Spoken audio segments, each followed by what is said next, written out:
Vamos a resolver este problema de choques de dos partículas en dos dimensiones. En el comentario fijado tengo una playlist donde van a encontrar problemas de este tema más difíciles y más sencillos y de otros temas de física 1. Así que bueno, el problema dice que tenemos una masa m de 2,5 kilogramos que se mueve con una velocidad de magnitud u sobre una mesa lisa. En la dirección mostrada en la figura vista desde arriba, y de repente, mediante un mecanismo de resorte, la masa m se parte en dos pedazos. Uno con masa de a de 1 kilogramo y masa de b de 1,5 kilogramos.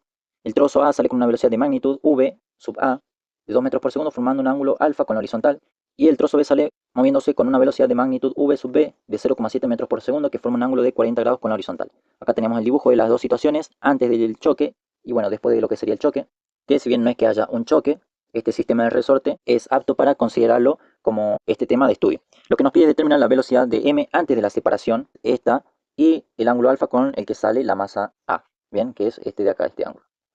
Como ven, en problemas anteriores no necesariamente las dos partículas tienen que estar separadas y después de chocar se quedan juntas o se van para cada lado, sino que puede ser como acá, que venían juntas y luego se separan.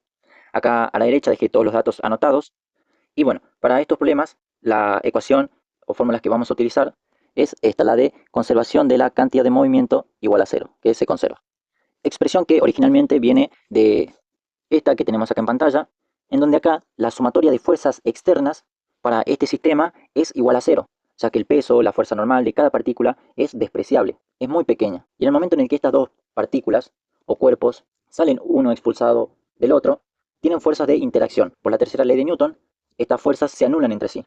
Esto significa que esta sumatoria de fuerzas externas para esta ocasión y para todos estos problemas de choques va a ser igual a cero. Entonces, como esto es igual a cero, el delta del tiempo, que es el momento en el que dura este choque, lo vamos a pasar multiplicando al otro miembro, y como multiplico en cero va a quedar igual a cero. Entonces es de ahí que obtenemos esta ecuación que nos sirve para resolver los problemas. Esto escrito de otra forma es la cantidad de movimiento inicial es igual a la cantidad de movimiento final para nuestro sistema.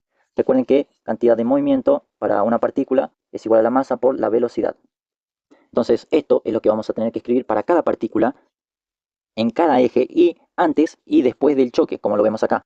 Entonces voy a poner que vamos a analizar para el eje de las X como para el eje vertical.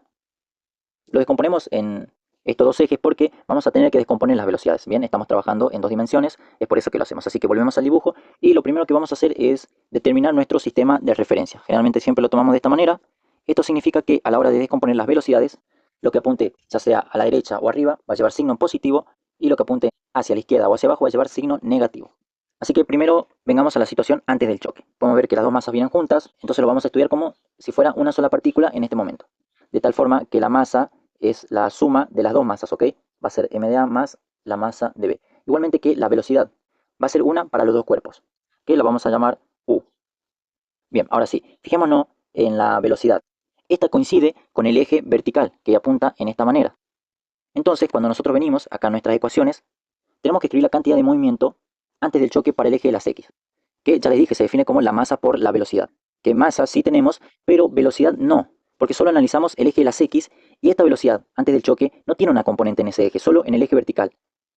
Si lo quisiéramos escribir, sería hacer esto, la masa de los dos cuerpos, y si lo queremos multiplicar por una velocidad, va a ser cero, porque no hay. De tal forma que todo este término va a ser cero. Como solo tenemos esa partícula antes del choque, va a quedar cero igual a lo que pasa después del choque. Que volvemos arriba y comencemos con la partícula A. Su componente de la velocidad en el eje de las X se ve de esta forma. Bien, a este punto ya deberían saber cómo descomponer un vector, en este caso la velocidad. Fíjense que apunta hacia la izquierda, por lo que va a llevar un signo negativo. Entonces lo vamos a ir escribiendo acá abajo. Signo negativo, la masa de A por la velocidad de A, y la vamos a descomponer, que sería por el coseno de alfa, ya que no tenemos ese ángulo, lo tenemos que encontrar. Ahora, para el cuerpo B, después del choque, tenemos que, bueno, razonar de la misma forma. Su componente en X apunta hacia allá.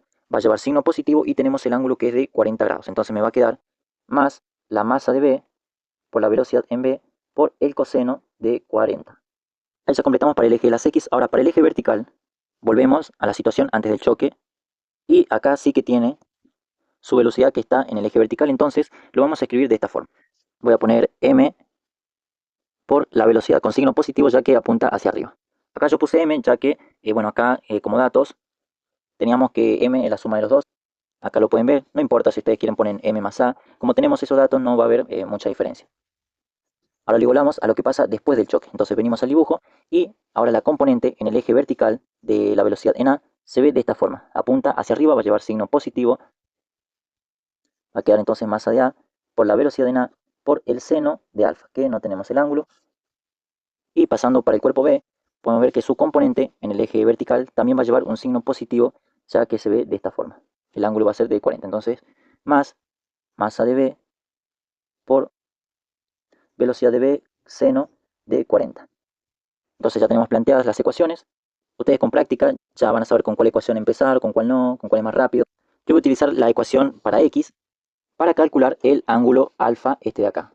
Porque fíjense en los datos, la masa de A la tenemos, ahí lo voy marcando, la velocidad después del choque en A también la tenemos, la masa de B lo tenemos y la velocidad de B después del choque también lo tenemos. Entonces tenemos todos los datos, podemos despejar el coseno de alfa, ahí lo voy a hacer a ver cómo es que me queda. Ahí reemplacé, así es como me va quedando, entonces el coseno de alfa, haciendo este cálculo, me da 0,402. Pero fíjense, esto es el coseno de alfa, a mí lo que me piden es alfa, entonces yo lo voy a despejar y a mí me da un ángulo de 66,28 grados. Ustedes si quieren directamente lo calculan, ya pasando el coseno, todo de una sola vez en el paso anterior, y el resultado les tiene que dar el mismo. De esta forma respondimos la primera parte, que era el ángulo alfa. Ahora tenemos que determinar la velocidad de m antes de la separación. Y calcular esto primero en el eje de las x fue importante, ya que ahora fíjense, vámonos al eje vertical, el eje de las y. Para esta ecuación no teníamos ni este dato de la velocidad ni el ángulo alfa. Pero ya calculamos el ángulo alfa, lo tenemos, entonces solo tenemos que despejar esta velocidad. Fíjense que queda fácil, solo tenemos que pasar la masa dividiendo a todos los términos, reemplazar numéricamente y vamos a encontrar la velocidad. Ahí ya lo tenemos, acá abajo hice el cálculo, a mí me dio como respuesta 1 metro por segundo. Pero una cosa importante, y es que lo que calculamos acá es la magnitud de la velocidad. Si el problema nos pide eso, está todo bien, pero lo que nos pide es la velocidad. Una cosa es velocidad y otra magnitud de la velocidad. Eso como respuesta es una magnitud escalar. Pero si nosotros queremos la velocidad, es una magnitud vectorial. Tenemos que indicar signo y versor, además de su magnitud. El signo va a ser positivo, ya que podíamos ver que apunta hacia la misma dirección que donde pusimos nuestro eje vertical. Entonces va a llevar signo positivo y, bueno, magnitud. Y ahora la dirección, que cuando se encuentra en el eje vertical va a corresponder el versor J. Entonces acá ahora sí tenemos la velocidad que nos pedía. Ustedes estén atentos si les pide la magnitud de la velocidad o la velocidad. Recuerden, en el comentario fijado tienen más problemas de esto y de muchos temas de física 1. Si les gustó, dejen un like, suscríbanse y hasta la próxima, gente.